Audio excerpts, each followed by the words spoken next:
capítulo 4, versículo 1. E conheceu Adão a Eva, sua mulher, e ela concebeu e deu à luz a Caim, e disse: alcancei do Senhor um homem. E deu à luz mais a seu irmão Abel. E Abel foi pastor de ovelhas. Diga assim, pastor de ovelhas. E Caim foi lavrador da terra. Diga, lavrador da terra. Lavrador da terra. E aconteceu que ao cabo de dias que Caim trouxe do fruto da terra, ele era lavrador da terra, do fruto da terra uma oferta ao Senhor. E Abel também trouxe dos primogênitos das ovelhas. Ele era pastor de ovelhas, então trouxe ovelhas. E da sua gordura, e atentou o Senhor para Abel e para a sua oferta. Mas para Caim e para a sua oferta não atentou. E irou-se Caim fortemente, descaiu-lhe o semblante. E o Senhor disse a Caim: por que te iraste? Por que descaiu o teu semblante? Se fizeres bem, não é certo que serás aceito? E se não fizeres bem, o pecado jaz à porta, e sobre ti será o seu desejo, mas sobre ele deves dominar. E falou Caim ao seu irmão Abel, e sucedeu que, estando eles no campo, se levantou Caim contra o seu irmão Abel e o matou. Fecha a sua Bíblia, fecha os seus olhos e vamos orar. Meu Deus e meu Pai, nós agradecemos a Ti porque nós sabemos que a Tua bondade é que tem nos guardado, o Teu amor que tem nos alcançado, tem nos dado graça e capacidade de estar aqui hoje, vivos, servindo ao Senhor, porque certamente se dependesse da nossa fidelidade, da nossa obediência, do nosso amor, da nossa justiça própria, estaríamos, ó Pai, condenados sem dúvida. Mas graças ao Teu Filho amado, Jesus Cristo de Nazaré, nós temos justiça, nós fomos cobertos pelo Teu sangue, e podemos nos apresentar diante de Ti com confiança e ousadia, porque não tem a ver conosco, tem a ver com Ele, não tem a ver com a nossa justiça, tem a ver com a dele, não tem a ver com o nosso amor por Ele, tem a ver com o amor dele por nós. Nós agradecemos a Ti por tudo o que o Senhor fez, tem feito e ainda fará por nós e por aqueles que nós amamos. É o que nós pedimos e crendo que o Senhor fará. Agradecemos em nome do Pai, do Filho e do Espírito Santo de Deus. Se a igreja crê nisso, diga amém, Jesus. Nós vemos aqui a primeira vez que a Bíblia fala de alguém se apresentar diante de Deus com uma oferta. Nós temos aqui dois tipos de irmãos que representam os dois tipos de pessoas e a humanidade inteira ela se divide. Aliás, as pessoas que creem, as pessoas que creem em Deus, elas têm essas duas mentalidades. Eu quero que você veja qual delas você mais se identifica. A Bíblia diz que Caim, ele era lavrador da terra. Diga assim, lavrador da terra. E a Bíblia diz que Abel era pastor de ovelhas. Então cada um dos dois ele era posto, ele não tinha sido ali uma ordem de Deus, que um ia ser uma coisa, um ia ser outra coisa. Eles, de acordo com a natureza dele, eles escolheram o que iam ser. Então chegou um dia em que eles tiveram que se apresentar diante de Deus. E na Bíblia diz assim no Antigo Testamento: ninguém compareça diante de mim, diz o Senhor, de mãos vazias. Apesar que isso foi dito depois, mas esse princípio já é antigo. Então, eles tinham que apresentar algo, eles tinham que se aproximar de Deus com algum tipo de representação para que eles pudessem ser aceitos por Deus. E Caim, sendo pastor, sendo lavrador da terra, ele levou o fruto da terra. E Abel, sendo pastor de ovelhas, ele matou uma ovelha, derramou o sangue dela e levou para Deus a ovelha e a gordura da ovelha. E a Bíblia diz que Abel, ele foi aceito. A Bíblia diz que Abel, ele foi agradável aos olhos de Deus. E Caim, ele não foi aceito diante de Deus. Quem está entendendo até agora, diga amém. Amém. Então que você possa entender que ele foi aceito por algum motivo. Pergunta assim, qual motivo? Não, pergunta mais forte, diga assim, eu vou falar. Abel foi aceito por algum motivo, diga assim, qual motivo? Porque a Bíblia diz desde o passado que Deus ensina acerca de Jesus no Antigo Testamento.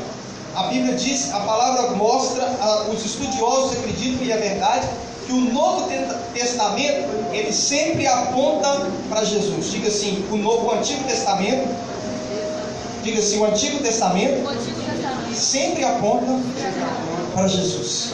Tudo, quando Jesus encontrou com os dois discípulos ali no caminho de Emaús, ele falou assim, ó, e ele nos ensinava acerca de tudo que estava escrito deles, na lei e nos profetas. Na lei é Gênesis, os 5 primeiros livros. Gênesis, Levítico, Número, Êxodo, Deuteronômio. Não necessariamente nessa ordem. Então, Jesus estava ali de alguma maneira, mas você não acha o nome de Jesus. Por quê? Porque ele estava de maneira figurada. Diga assim, figurada.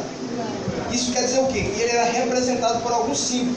E a obra dele na minha e na sua vida estava de alguma maneira representada também na história de Abel e Caim, e não é a primeira, porque antes de Abel e Caim já apareceu Jesus outra vez, só que sem nunca aparecer o nome dele, porque, como eu já disse, está aparecendo de maneira figurada. Então, qual é a representação de Jesus na história de Caim e Abel? A verdade é a seguinte: Abel e Caim, ele apareceu diante de Deus como um fruto da terra. Detalhe, a terra era ele que tinha lavrado, era ele que tinha plantado e era ele que tinha colhido, ou seja, era fruto do próprio trabalho dele, era fruto de um próprio esforço humano que Caim tinha executado. Então ele pegou o fruto do seu trabalho, ele pegou o fruto do seu esforço e tentou se aproximar de Deus, e tentou se achegar a Deus, e a resposta que nós vimos foi de que ele foi rejeitado, não só a oferta dele, mas também ele. Uma coisa é Deus rejeitar a sua oferta, outra coisa é Deus rejeitar você. E a Bíblia diz que Deus não atentou para Caim e nem para a sua oferta. Por quê? Pergunta assim, por quê, pastor?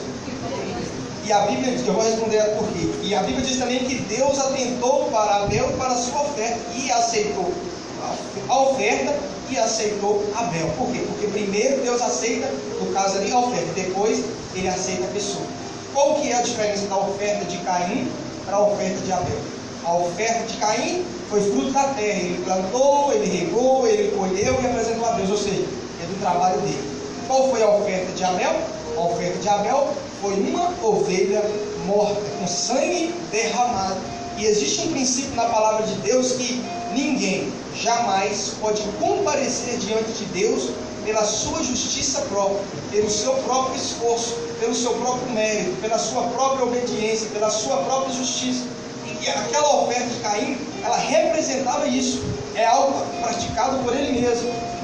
E a de Abel não, a de Abel tinha sangue, que era de um cordeiro, que era ovelha. Então, aquilo ali apontava para Jesus. Pastor, o que eu aprendo com isso? Eu aprendo que para Deus te aceitar, Ele primeiro precisa aceitar a sua oferta. Eu não estou falando de dinheiro, eu estou falando do que é que torna você aceito diante de Deus. É o seu trabalho em ser um crente bom, em ser uma pessoa que obedece, em ser uma pessoa que ama, em ser uma pessoa que guarda a lei, uma pessoa que dá o dízimo, que dá a oferta, que obedece o pai e a mãe e é fiel, ou a sua justiça diante de Deus é algo que não tem a ver com você poder produzir. É algo que tem a ver com sangue derramado, tem a ver com, no caso nosso, o sangue de Jesus. Nós vimos na história de Caim e de Abel que Abel foi aceito, a sua oferta foi aceita e ele foi aceito. Já Caim foi rejeitado tanto a sua oferta como ele. Por quê? Porque primeiro Deus rejeita a sua oferta. O que é a oferta? É a mentalidade que você tem de por que você pode chegar diante de Deus. Quando você chega pensando assim, fruto da terra, quando você chega pensando assim, minha obediência, eu vou obedecer, Deus vai me aceitar. Eu vou ser fiel, Deus vai me salvar. Eu vou cumprir os mandamentos e então vou ter a aceitação de Deus. Primeiro Deus já rejeita a sua oferta e automaticamente Deus rejeita você. Por quê? Porque a Bíblia diz que a justiça do homem, aquela que você faz na sua força, ela é como trapo de imundícia diante de Deus. Ela é tão imunda como um trapo de imundícia. Os homens não devem saber o que é trapo de imundícia, mas no Antigo Testamento, no passado, as mulheres não tinham absorvente e elas tinham que pegar um pedaço de pano e pôr para servir de absorvente, e quando eles se sujavam, eles chamavam aquilo de um trapo de imundícia. Aí você imagina Deus dizendo que a sua justiça, a sua própria obediência para tentar ser salvo, para tentar ser aceito diante de Deus, é como o trapo de imundícia. Pastor, mas eu não me esforço, eu tento fazer o correto, eu tento agradar a Deus, mas a Bíblia não te chamou para tentar agradar a Deus, a Bíblia te chamou para fazer a vontade de Deus, porque Deus não trabalha com certo e errado, Deus trabalha com as pessoas que fazem a vontade dele. Por exemplo, matar um filho é certo ou errado? Errado, mas o que Deus pediu para Abraão? Se quiser, entrega seu único filho, ou seja, tinha a ver com certo e errado. É lógico que no fim das contas ele não matou o menino. Por quê? Porque Deus ele não está querendo saber se você sabe andar no certo ou no errado. Ele quer saber se você está disposto a fazer a vontade do Pai que está no céu. No jardim, antes disso, em outro momento, tinha a árvore da vida, que é você depender de Deus, e a árvore do conhecimento do bem e do mal. Bem, certo. Mal, errado. O que o homem fez? Foi comer a árvore do conhecimento do bem e do mal. Ele disse assim, ó, eu quero saber o que é certo e errado para mim obedecer, e Deus vai aceitar. E Deus disse, porque você comeu, você vai ter problemas. Porque Deus não te chamou para andar certo ou errado. A Bíblia diz que os filhos de Deus, eles são guiados pelo Espírito Santo de Deus. E a sua justiça, ela não é o resultado da sua... Ela não é o que vai te dar aceitação para Deus. Ela é aquilo que você vai praticar depois que você já foi aceito por Deus. Então, Abel apresentou as verduras, as plantações que ele plantou, que ele regou e que ele colheu. E Caim e Abel. Abel apresentou uma ovelha morta. Detalhe, ele não conseguiu gerar a ovelha, ele não conseguiu parir a ovelha, ele não conseguiu fazer a ovelha crescer. Tudo o que aconteceu com a ovelha foi um processo natural. Ele só era o pastor da ovelha. Ou seja, o desenvolvimento, ele não pegava comida e dava na boca da ovelha. Ele simplesmente guiava a ovelha. Quem dava o crescimento da ovelha era Deus. Quem fazia crescer a grama para a ovelha comer era Deus. Quem dava saúde para a ovelha era Deus. Ou seja, não tinha nada a ver com Abel. Então, quando ele matou ela e entregou diante de Deus, aquela ovelha, aquele cordeiro com o sangue derramado, ele representava Jesus. Algo que não tinha nada a ver com Abel, que ele não tinha feito nada para conseguir produzir. Porque se eu te falar assim, ó, daqui a 6 meses você consegue para mim verdura, cebola, cenoura, você consegue. Mas se eu te se vira, consegue aí, dá seu jeito, você consegue. Agora se eu te falar assim, ó, produza para mim daqui a 6 meses uma ovelha, você não consegue produzir. Por quê? Porque está fora da sua capacidade de produzir uma ovelha.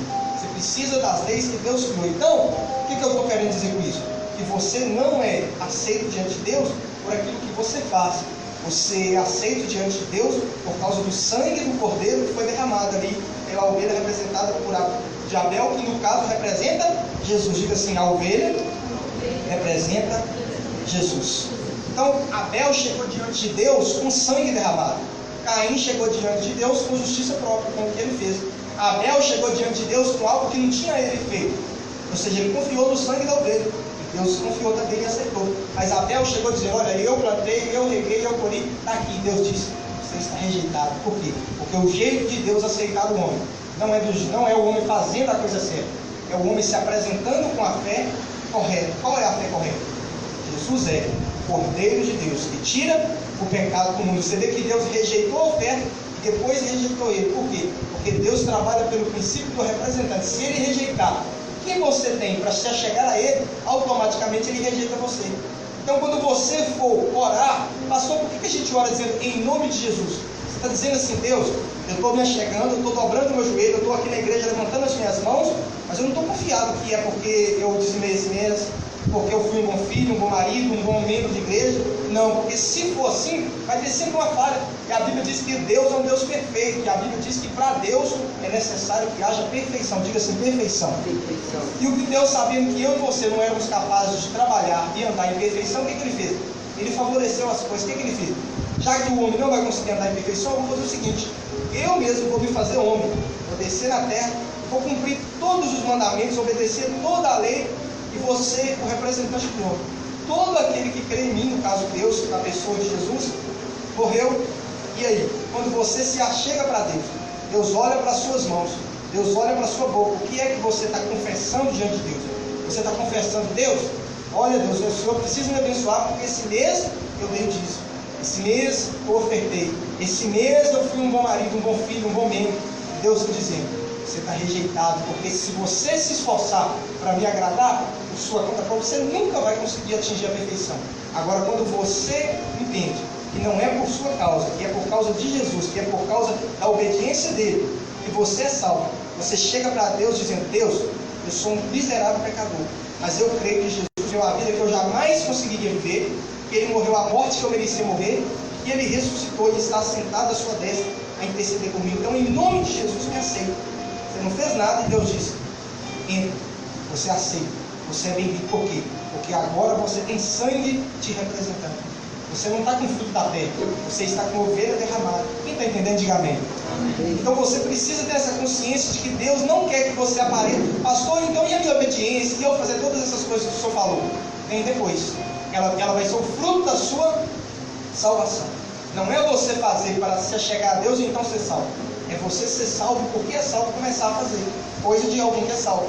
Por exemplo, você não vai entregar o dízimo para ser salvo, ou uma oferta para ser salvo. Mas uma pessoa que é salva, ela tem a natureza dela de ofertar, de contribuir na obra de Deus. Não tem a ver com fazer para receber, tem a ver com fazer porque eu já recebi. Quem está entendendo, diga amém. Não é aquela questão assim, nossa, eu vou parar com isso ou aquilo para que Deus me aceite. Você está dizendo, Deus, toma aqui os frutos da terra. Não, eu vou parar com isso porque eu sou de Deus. Isso não combina com alguém que é de Deus. Isso não combina com alguém que é filho de Deus. Então, eu preciso parar, não por causa para eu poder ser aceito. Eu já fui aceito. E alguém que é aceito por Deus não poderia estar fazendo isso, não deveria estar frequentando esse lugar, não deveria estar falando esse vocabulário, não deveria estar andando com esse tipo de roupa, não deveria tratar o marido ou a esposa dessa maneira.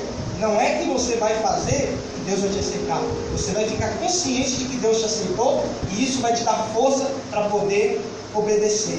A obediência que você tem hoje, que vai agradar a Deus, é aquela que você diz assim, Deus, eu estou obedecendo aqui, mas é porque o Senhor me deu graça. E se em algum momento falhar, não sou salvo pela minha obediência, eu posso descansar, porque a obediência que te salva é a de Jesus. Tem um versículo na Bíblia, se eu não me engano, 1 Coríntios, ou 2 Coríntios, capítulo 10, versículo de número 5 ou 15, não sei, que diz, olha lá, esse versículo durante muito tempo eu li ele e não entendi ele, mas de um tempo para cá eu entendi. Olha o que está escrito no versículo de número 4, está escrito assim, ó, porque as armas da nossa milícia não são carnais, mas sim poderosas em Deus, para destruir fortalezas. Fortalezas é um raciocínio errado muito forte na mente. Destruindo argumentos e toda altivez que se levanta contra o conhecimento de Deus, e levando cativo todo o entendimento à obediência de Cristo. Aí eu li aquilo e pensei assim, então eu tenho que focar na minha mente de obedecer a Cristo, porque ali está falando que eu tenho que obedecer a Cristo. Só que o versículo não está falando de você obedecer, está falando de você pensar com o seu pensamento cativo, levando todo o seu entendimento à obediência de Cristo. É a dele, não é a sua. Quem está entendendo, diga amém. Não é se você ficar assim, nossa, eu preciso obedecer porque eu estou aqui com o meu pensamento cativo, eu obedecer. Não é isso que o versículo está dizendo. Ele está dizendo que você tem paz no seu coração, que você descansa, é a sua maior arma diante do diabo, é você levar o seu pensamento cativo à obediência de Cristo. Quando você pensar assim, nossa, eu era salvo, não sou mais. Leva o seu pensamento à obediência de Cristo. Se você pensar, Jesus foi obediente, e você é dele, você está nele, você é filho de Deus, você descansa. Isso é uma arma. E o diabo sabe disso. Então o que ele faz? Ele quer levar o seu pensamento cativo à sua obediência. Que aí você esforça. No dia que você erra, ele põe a condenação. No dia que você falha, ele põe a culpa. No dia que você acerta, ele enche o seu coração de soberba. Você tem dois problemas se você viver pela sua obediência para ser salvo. Por quê? Porque no dia que você obedecer, você vai dizer, hoje eu estou de boa. Hoje, ó Deus, ó, estou de boa. Minha ficha está limpa, hoje eu obedeci, está tudo certo. Entreguei o dízimo certinho, obedeci, não cheguei ninguém, não briguei, a mulher passou na rua, virei a cabeça. Deus, o Senhor pode olhar para mim em paz, pode procurar justiça em mim que tem. Soberbo. A Bíblia diz que Deus resiste ao soberbo e dá graça ao humilde. Mas o normal é a gente falhar, sim ou não? Quando você fala, o que o diabo faz? Ele lança condenação. Aí você fica dizendo, nossa, hoje eu vou brincar. Tomara que dê tempo de eu consertar e me arrepender antes de Jesus voltar. Tomara que dê tempo, porque se der eu vou ser salvo. Mas se não, eu estou perdido. Mas Jesus está dizendo, o apóstolo Paulo está dizendo, isso é uma guerra na mente. Você tem que tirar da sua mente essa fortaleza de que é você que paga o seu preço, de que é você que conquista a aceitação de Deus, de que é você que determina se Deus te salva ou não pela sua obediência. Você tem que tirar o seu pensamento cativo de você e levar todo o entendimento cativo à obediência de Cristo. Quando você pensar assim, nossa, hoje eu falei o que não devia, mas Jesus nunca falou o que não devia. Então você está com o pensamento cativo na obediência dele. Olha lá o que está em Romanos, capítulo de número 5, versículo de número 19. Para você entender ali, talvez você não está entendendo a obediência de Cristo. Eu vou falar aqui para você, para a gente caminhar para o final e você entender. Olha lá. Porque pela desobediência de um só homem, muitos foram feitos pecadores. Quem é esse um só homem que desobedeceu? Diga assim, Adão. Assim, pela obediência de um, muitos serão feitos justos. Quem é o que obedeceu agora? Jesus. Quem é que foi feito justo? Nós. Então você vê que a mesma obediência que está aqui é a obediência do outro versículo. Então quando você pensar em salvação, não seja como Abel, de chegar diante de Deus apresentando a sua obediência, apresentar a sua fidelidade, de apresentar o seu amor, de apresentar a sua oferta. Não, diga, Deus, eu só tenho o Cordeiro. Se o Senhor aceitar o Cordeiro, amém. Senão eu não tenho chance nenhuma de ser salvo. E a Bíblia diz que pela obediência dele, muitos foram feitos. Muitos quem? Os que creem. Quem crê na obediência de Jesus e que a salvação vem por ela, você é salvo. Aí, pastor, mas se você falar assim, a pessoa vai desobedecer, porque ela vai saber que a obediência não é a dela. Detalhe, se ela entender que ela foi livrada de uma grande morte, de um grande inferno de fogo, pela obediência de Jesus, ela vai pensar, poxa, esse Jesus é muito bom, esse Jesus é muito gracioso, porque ele foi obediente para me salvar, eu vou dar a minha vida para obedecer ele, mas já sabendo que se eu falhar em qualquer momento, não tem a ver comigo. Quem está entendendo, diga amém. Que a pessoa serve a Deus em paz, serve a Deus sem culpa, sem condenação. No dia que ela acerta, ela não se tornou nada mais amada por Deus. No dia que ela erra, não se tornou nada menos amada por Deus. No dia que ele consegue ser fiel, passar uma pessoa na rua e não olhar, não dá uma soberba, porque não tem a ver com ele. E no dia que olha, vai se arrepender, porque sabe que não é da vontade de Deus também.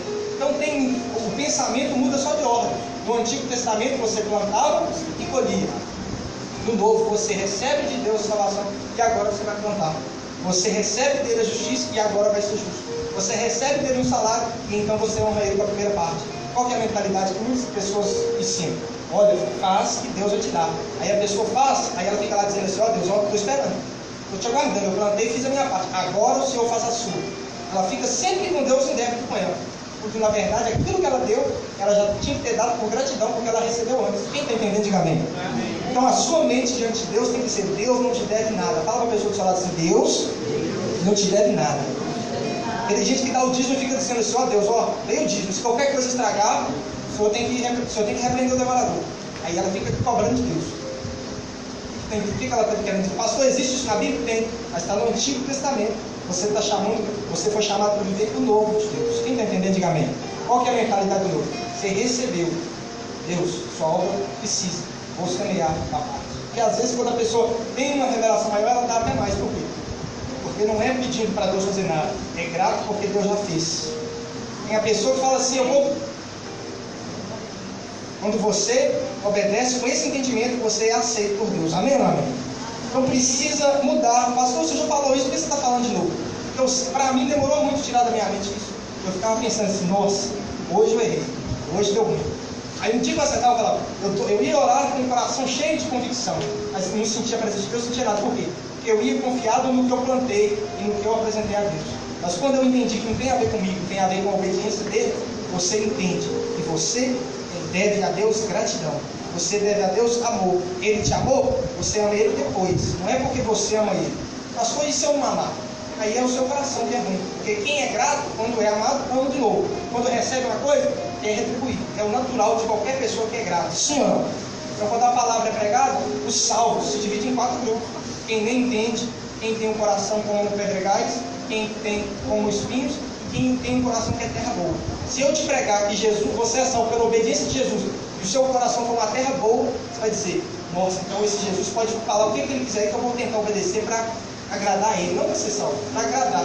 Então você vai conseguir, porque a graça de Deus que te salva é a mesma que te dá força para vencer o pecado, é a mesma que te dá o talento que você vai ter que multiplicar, é a mesma que te dá o dom de cura para você orar pelo enfermo, é a mesma que te dá a capacidade de pregar para ganhar alma para Jesus, ela te dá a capacidade de ser fácil negando e galardão depois. Quem está entendendo, diga amém. Então diga assim, a minha vida com Deus é sempre pela graça. Você entra pela graça, você cresce pela graça, e você, se um dia tiver galardão, o talento que você multiplicou, você recebeu ele de graça. A capacidade de negociar ele foi dada de graça. Você só teve que ter a disposição de fazer a vontade do Pai que está no céu. Amém? Fica de pé no seu lugar.